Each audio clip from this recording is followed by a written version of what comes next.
Hello friends, welcome back to RGM online classes. RGM education YouTube চ্যানেলে তোমাদের সকলকে জানাই আরও একবার স্বাগত। আমাদের রোজ রাত 8টার যে special GK and current affairs class রয়েছে, আজকে আমাদের সেখানে ক্লাস নাম্বার 9-এ আমরা আলোচনা করব মধ্যযুগের সমাজ ব্যবস্থা নিয়ে।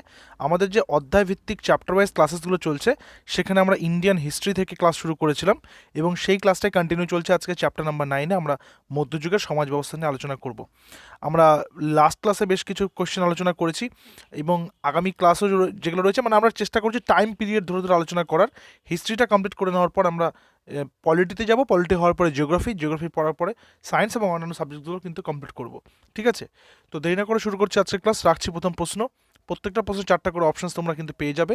যেটা সঠিক উত্তর বলে তোমাদের মনে হচ্ছে সেটা নিচে তোমরা অপশানে জানাতে, মানে লাইভ চ্যাট অপশানে জানাতে পারবে অথবা কমেন্টে জানাতে পারবে। তোমাদের upcoming WBP, KP, PSC clerkship, food SI, miscellaneous প্রত্যেকটা পরীক্ষার জন্য কিন্তু এই ক্লাসেসগুলো কন্ডাক্ট করানো হচ্ছে। সপ্তম থেকে দ্বাদশ শতকে ভারতের গুরুত্বপূর্ণ প্রশাসনিক কেন্দ্র ছিল কোনটি? সপ্তম থেকে দ্বাদশ শতকে ভারতের গুরুত্বপূর্ণ প্রশাসনিক কেন্দ্র ছিল কোনটি? কনৌজ, পাটলিপুত্র নাকি কলকাতা? দেখো, আমরা লাস্ট ক্লাসে ত্রিশক্তি সংগ্রামের কথা পড়েছি। এই ত্রিশক্তি সংগ্রাম একটি এলাকাকে কেন্দ্র করে হয়েছিল, সেটা হচ্ছে কনৌজ, অপশন নাম্বার এ। কেন প্রশাসনিক কেন্দ্রটা এটা সবথেকে বেশি পাওয়ারফুল, বা এটা সবথেকে বেশি সকলের মানে কেন্দ্রবিন্দু ছিল, মানে টার্গেট কেন ছিল? কারণ এইটা ভৌগোলিক অবস্থানটা এমন ছিল যেটাকে কন্ট্রোল করলে বিভিন্ন রকমের জলপথে এবং স্থলপথে ব্যবসা বাণিজ্য এবং তার পাশাপাশি এই এলাকার যে উন্নত পলিমাটি এবং সেখানকার উৎপাদনশীল যে মাটি এবং মৃত্তিকা, সেটাকেও অধিকার করা যেত। সো অপশন নাম্বার এ হচ্ছে এখানে কারেক্ট অ্যান্সার।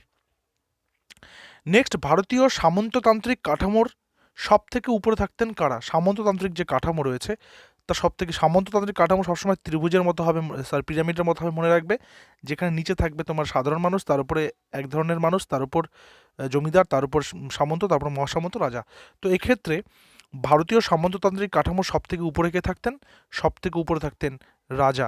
অর্থাৎ প্রথমে থাকবে রাজা, তার নিচে থাকবে মহাসামন্ত, তার নিচে থাকবে সামন্ত এবং অন্যান্যরা। ঠিক আছে, নেক্সট আসবে দক্ষিণ ভারতের বণিকদেরকে কি বলা হতো? দক্ষিণ ভারতের বণিকদেরকে কি বলা হতো? সাউথ ইন্ডিয়ার বণিক। ঠিক আছে, যাদেরকে পরবর্তীকালে বাংলাতে কি বলা হতো? বাংলায় তাদেরকে জমিদার এবং ভূস্বামী, বা তাদেরকেও বণিক সম্প্রদায়, ঠিক আছে, বা বেনে বলা হয়ে থাকতো। তো দক্ষিণ ভারতের বণিকদেরকে কি বলা হতো? দক্ষিণ ভারতের বণিকদেরকে বলা হতো Chetti, option number B, Chetti. ঠিক আছে, নেক্সট আসবো পাল ও সেন যুগে জিনিস কেনাবেচার জন্য কি ব্যবহার করা হতো? Very very important question. Pala এবং সেন যুগের কেনাবেচার মাধ্যম কি ছিল? একটা সময় ছিল বার্টার সিস্টেম বা বিনিময় প্রথা। সেই বিনিময় প্রথাটা পরবর্তীকালে কিন্তু পরিবর্তন হয় এবং সেখানে মানে কেনা বেচার জন্য কিছু জিনিস আসে, কখনো কড়ি, কখনো টাকা, ঠিক আছে, কখনো পয়সা, কখনো জিতল, কখনো টঙ্কা, কখনো রুপি ইত্যাদি কিন্তু নাম দিয়ে বিভিন্ন রকমের মাধ্যম আসে। তো পাল এবং সেন যুগে কড়ি ছিল কেনাবেচার অন্যতম মাধ্যম, অপশন নাম্বার বি। নেক্সটে আসবো পাল এবং সেন যুগের প্রধান ফসল কী ছিল? পাল ও সেন যুগের প্রধান ফসল, মনে রাখবে পাল এবং সেন যুগটা বেসিক্যালি কিন্তু বাংলাতেই সাম্রাজ্যটা স্থাপন করেছিল, বাংলা প্লাস মগধের যে এলাকাগুলো রয়েছে। তো সেই কারণে মনে রাখতে হবে এই এলাকাতে সবথেকে বেশি উৎপাদিত কী হয়?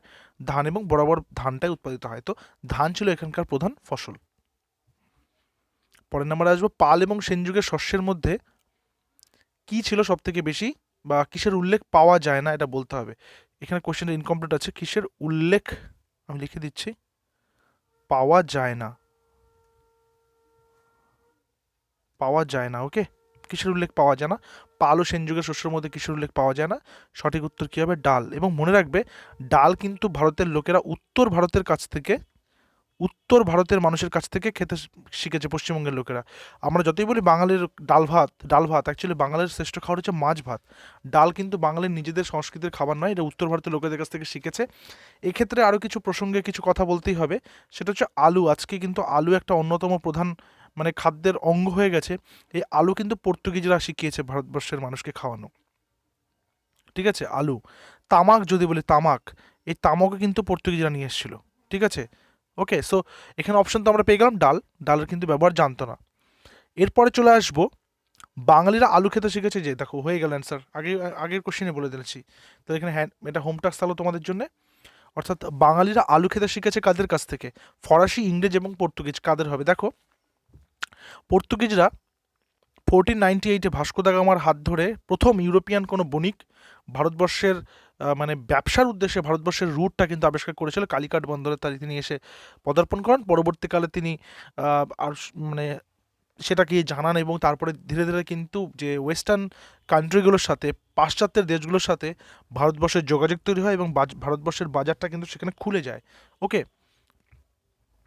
পরের কোশ্চেনে আসবো যে বাংলার বাইরে থেকে এসেছিল ড্যাশ এবং ড্যাশ। কোন কোন প্রাণী বাংলার বাইরে থেকে এসেছিল?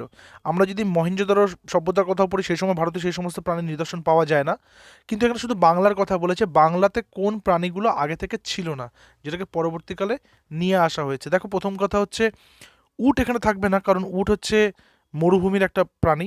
আর ঘোড়া কিন্তু ভারতবর্ষের প্রাণী নয়, ঘোড়াকে কিন্তু আরব থেকেই আনা হয়েছিল। তো অ্যারাবিয়ান যে বিভিন্ন রকমের হর্সেসগুলো রয়েছে সেগুলো কিন্তু খুব ডিমান্ডে থাকে। সো অপশন নাম্বার বি হবে এখানে কারেক্ট অ্যান্সার, ঘোড়া এবং উট। বাঘ তো মানে অলওয়েজ বাংলাতেই ছিল, হাতিও বাংলাতে ছিল। আমরা নর্থ বেঙ্গলে গেলে এখনও পর্যন্ত হাতি দেখতে পাই। ঠিক আছে, বাঘও রয়েছে, সুন্দরবনে গেলে বাঘ দেখা যায়। ওকে, সো এখানে সঠিক উত্তর আমাদের অপশন নাম্বার বি, ঘোড়া ও উট। চিকিৎসা সংগ্রহ গ্রন্থের রচয়িতা এখানে কে? চিকিৎসা সংগ্রহ গ্রন্থের রচয়িতা কে? চিকিৎসা, দেখো এখানে যে তিনজনের নাম বলা হয়েছে তিনজনে কিন্তু বিখ্যাত বিখ্যাত চিকিৎসক তাদের নিজেদের সময়কার। ঠিক আছে, চরক, চরক কি লিখেছেন? চরক সংহিতা, চরক লিখেছেন চরক সংহিতা। সুশ্রুত কে ছিলেন? প্লাস্টিক সার্জেন, প্রথম প্লাস্টিক সার্জেন কে ছিলেন? সুশ্রুত। সুশ্রুতের হাত ধরে কিন্তু প্রথম প্লাস্টিক সার্জারি হয়েছিল পৃথিবীতে, প্রথম। ঠিক আছে, আর চক্রপাণি দত্ত হচ্ছেন এই চিকিৎসা শাস্ত্র সংগ্রহ বা চিকিৎসা সংগ্রহর রচয়িতা, Chakrapani Datta. So option number C এখানে আমাদের কারেক্ট অ্যান্সার। এরপরে আসবো সন্ধ্যাকর নন্দীর লেখা বইটির নাম কি? সন্ধ্যাকর নন্দীর লেখা বইটির নাম কি? রামচরিতমানস, রামচরিত নাকি চণ্ডীমঙ্গল? সঠিক উত্তর কি হবে?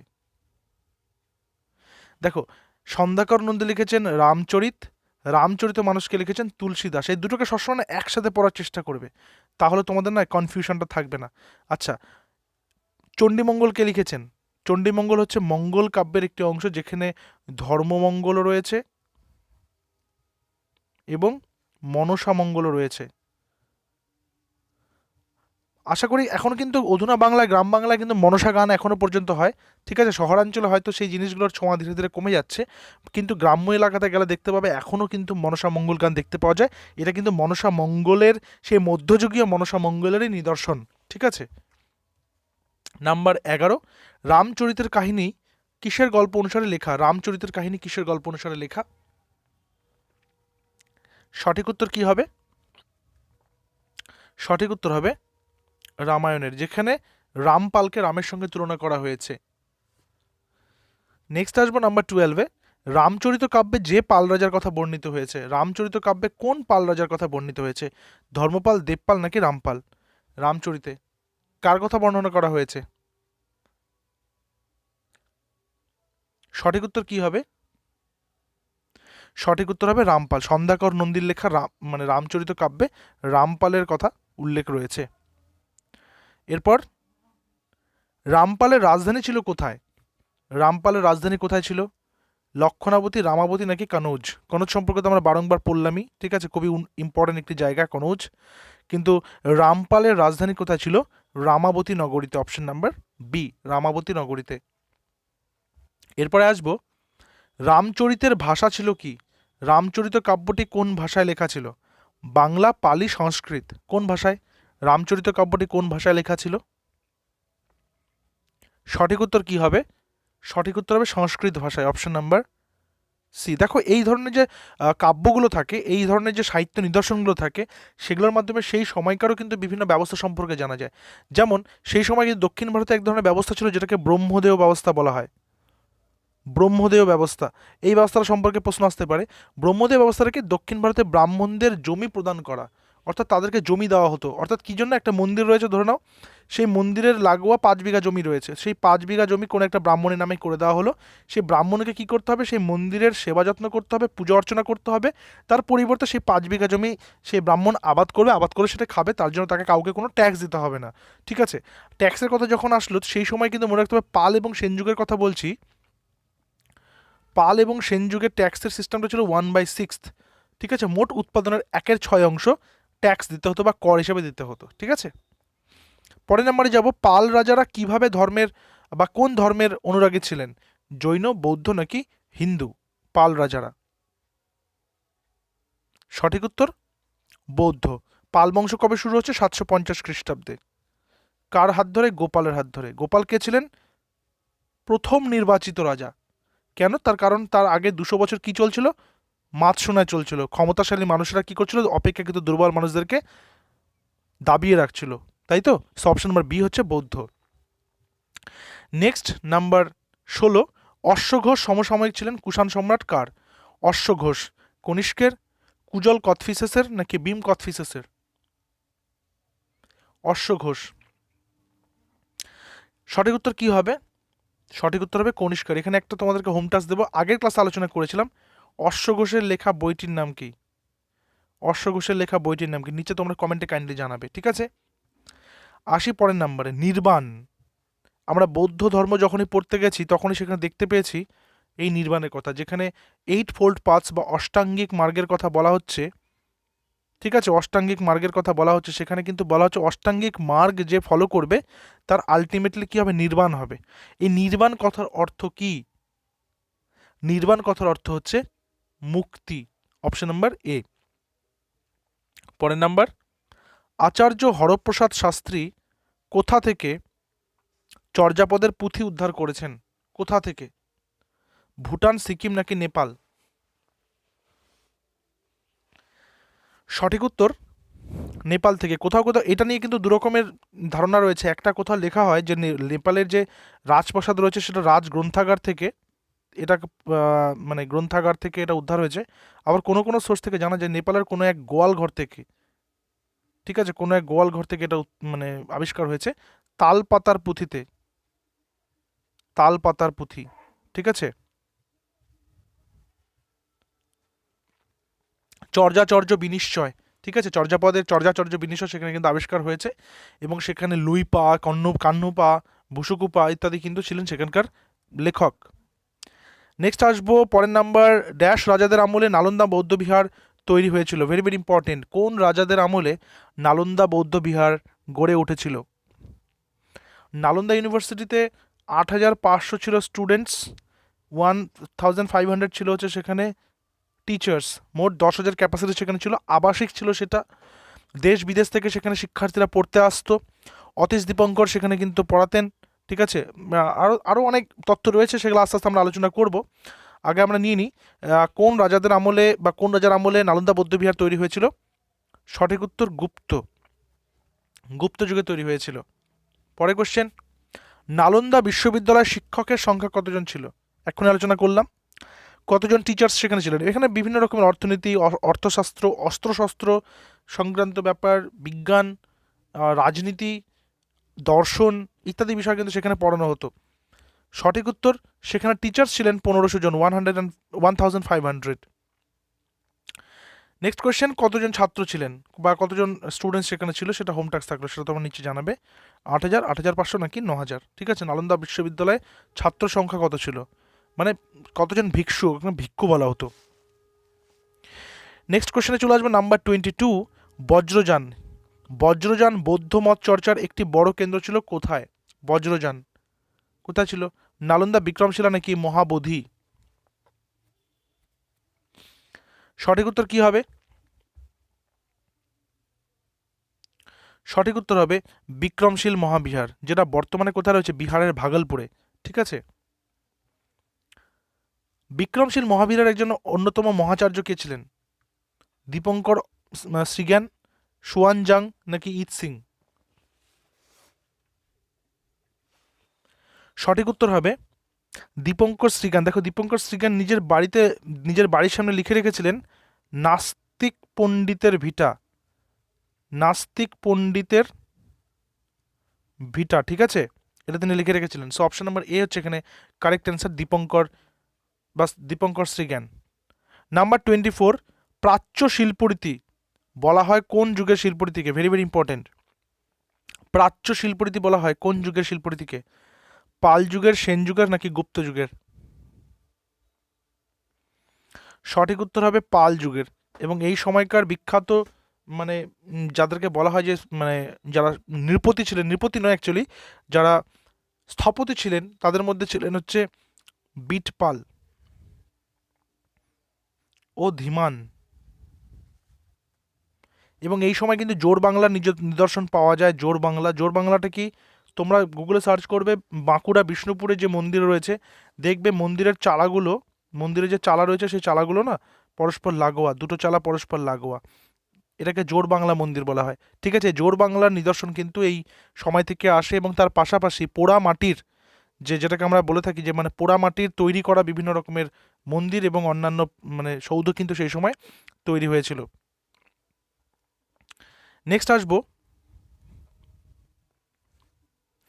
পাল আমলের ভাস্কর্যের সবচেয়ে ভালো নিদর্শন পাওয়া যায় কোন প্রত্নতত্ত্বে? পাহাড়পুর, জগৎজীবনপুর নাকি বানগড়? পাল আমলের ভাস্কর্যের সব থেকে ভালো নিদর্শন পাওয়া যায় কোথায়? সঠিক উত্তর হবে Paharpur, option number A. Next আসবো, ধীমান ছিলেন কে? বিজ্ঞানী, কবি, সিদ্ধাচার্য নাকি ভাস্কর? এক্ষুনি বললাম সেটা নিয়ে আলোচনা করলাম। ধীমান এবং বিটপালের কথা আমরা জানলাম এখনই। ধীমান এবং বিটপাল এনারা দুজনেই ছিলেন কিন্তু ভাস্কর, অপশন নাম্বার ডি, মানে বলা যেত স্থপতি। নাম্বার 27, গীত গোবিন্দম। গীত গোবিন্দম সংস্কৃত ভাষায় লেখা গীত গোবিন্দম কাব্যের রচয়িতা কে? কবি ধৈ, লক্ষণ সেন নাকি জয়দেব? সঠিক উত্তর কি হবে?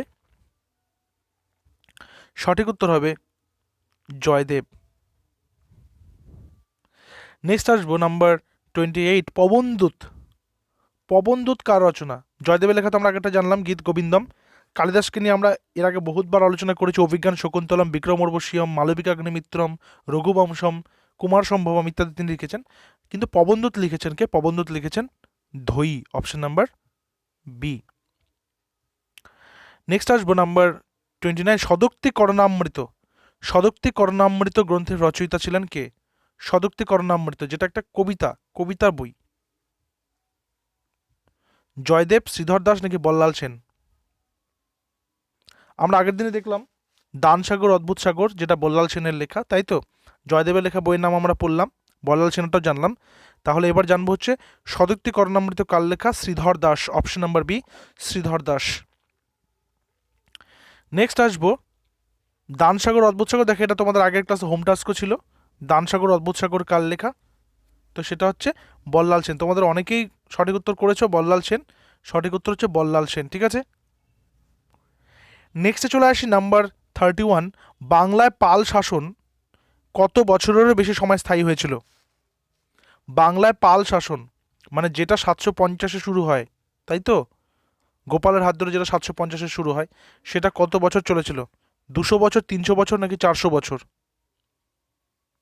সঠিক উত্তর হবে 400 বছর। এটা আরও দীর্ঘস্থায়ী হতে পারতো, কিন্তু তারা নিজেদেরকে যে ত্রিশক্তি সংগ্রামের মধ্যে আবদ্ধ করে ফেলেছিলেন, ঠিক আছে, এবং সেখানে শুধুমাত্র পাল নয়, রাষ্ট্রকূট এবং গুর্জর প্রতিহর এই তিনটে শক্তি একে অপরের সঙ্গে লড়াই করতে করতে নিজেরাই নিজেদের শক্তি ক্ষয় করেছিলেন এবং পরবর্তীকালে তিনটা শক্তি দুর্বল হয়ে পড়ে।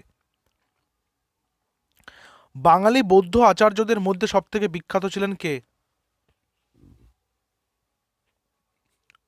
অতীশ দীপঙ্কর, শিলভদ্র নাকি কাহ্নপাদ? সঠিক উত্তর কি হবে? সঠিক উত্তর হবে অতীশ দীপঙ্কর। আমরা প্রথমেই বললাম যে অতীশ দীপঙ্কর কে ছিলেন। তিনি কিন্তু একজন বিখ্যাত পণ্ডিত ছিলেন। তিনি বিক্রমশিলা বৌদ্ধবিহারের অধ্যাপকও ছিলেন এবং তিনি নিজের বাড়ির সামনে নিজেকে নাস্তিক পণ্ডিত বলে মানে ব্যাখ্যা করেছেন নিজেকে। তার পাশাপাশি তিনি কিন্তু মানে খালি পায়ে বা বলা যেতে পারে পায়ে হেঁটে হিমালয় পাড়ি দিয়েছিলেন। এরপরে আসবে নাম্বার 33, অতীশ দীপঙ্করের জন্ম কোন অঞ্চলে? বঙ্গাল, রাঢ় নাকি সমতট? বঙ্গাল, রাঢ় নাকি সমতট অঞ্চলে? সঠিক উত্তর অপশন নাম্বারে বঙ্গাল অঞ্চলে।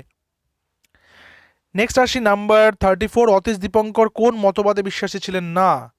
বৌদ্ধ, জৈন নাকি ব্রাহ্মণ্য? তিনি কোন মতবাদে, সমাজে প্রচলিত কোন মতবাদে তিনি একেবারে বিশ্বাস করতেন না? সেটা হচ্ছে ব্রাহ্মণ্য মতবাদ, অপশন নাম্বার সি, ব্রাহ্মণ্য মতবাদ তিনি বিশ্বাস করতেন না। নেক্সট, ড্যাশের বাড়ি নাস্তিক পণ্ডিতের ভিটা নামে পরিচিত ছিল। হোম টাস্ক থাকলো, এটা তোমাদের বারবার আলোচনা হচ্ছে, এটা করবে। ঠিক আছে, নাস্তিক পণ্ডিতের ভিটা নামে পরিচিত ছিল কার বাড়ি? নেক্সট আসবো, জ্ঞানপ্রভ ছিলেন তিব্বতের কে? জ্ঞানপ্রভ তিব্বতের কে ছিলেন? জ্ঞানপ্রভ তিব্বতের কে ছিলেন যার ডাকে অতীশ দীপঙ্কর হিমালয়ে পাড়ি দিয়েছিলেন? সঠিক উত্তর, জ্ঞানপ্রভ ছিলেন তিব্বতের রাজা, অপশন নাম্বার এ, তিব্বতের রাজা। তিব্বতে বা তিব্বতে মহাযান বৌদ্ধ ধর্ম প্রচার করেছেন কে? হীনযান মহাযান আমরা জানি, মানে বৌদ্ধ ধর্মের দুটো পার্ট হয়, একটা হীনযান একটা মহাযান। তো এই মহাযান বৌদ্ধ ধর্ম প্রচার করেছেন কে? অতীশ দীপঙ্কর, শিলভদ্র নাকি জ্ঞানপ্রভ? সঠিক উত্তর কি হবে? সঠিক উত্তর হবে Atish Dipankar, option number A. নেক্সটে চলে আসবে নাম্বার 38, তিব্বতে বুদ্ধের অবতার হিসেবে পূজিত হন কে? তিব্বতে অতীশ দীপঙ্কর, শিলভদ্র নাকি জ্ঞানপ্রভ? দেখো, গৌতম বুদ্ধের পরবর্তীকালে তার ধর্মকে আরও, মানে তার ধর্ম বলতে তার বিশ্বাসকে, তার যে মানে ফিলসফি, তাকে অর্থাৎ সেই মহাযান ধর্মমতকে কিন্তু সবথেকে বেশি আরও এক্সপ্যান্ড করেছিলেন অতীশ দীপঙ্কর। সেই কারণে তাকেই অবতার হিসাবে গ্রহণ করা হয় বা মেনে নেওয়া হয়। Option number A, Atish Dipankar. Next number 39, খ্রিস্টীয় অষ্টম শতাব্দীর সময়ে পৃথিবীর সর্ববৃহৎ বৌদ্ধ কেন্দ্র ছিল কোন বৌদ্ধবিহার? বড়বাদুর, নালন্দা নাকি মহাবোধি? সঠিক উত্তর কি হবে? সঠিক উত্তর হবে বড়বাদুর। ঠিক আছে, নেক্সট কোয়েশ্চেন, কম্বোডিয়ার অঙ্কর ভাটে মন্দিরটি ছিল কিসের মন্দির? কম্বোডিয়ার অঙ্কর ভাটে, যেটা কিনা দ্বাদশ শতকের প্রথম দিকে তৈরি হয়েছে, দ্বাদশ শতকে, সেটা কোন মন্দির? সেটা হচ্ছে অপশন নাম্বার সি, বিষ্ণু মন্দির। ঠিক আছে, তো আজকের সেটা আমরা এই 40টা কোয়েশ্চেন আলোচনা করলাম। নেক্সট ক্লাসে আমরা দিল্লি সুলতানি নিয়ে আলোচনা করব। সো আউট অফ 40 তোমাদের স্কোর কত হলো জানিও। নেক্সট ক্লাসে আমরা দিল্লি সুলতানি নিয়ে অনেক বিস্তারিত ডিসকাশন চলবে, কোয়েশ্চেন নিয়ে, প্রশ্ন উত্তর নিয়ে। তো তোমাদের কার কত স্কোর হলো সেটা জানিও। তোমাদের কারো কোনো মানে টপিক নিয়ে কোনো প্রবলেম থাকলে অবশ্যই সেটা কমেন্টে জানাবে। দেখা হচ্ছে আবার পরবর্তী ক্লাসে। Till then stay connected with RGM education YouTube channel. Thank you very much.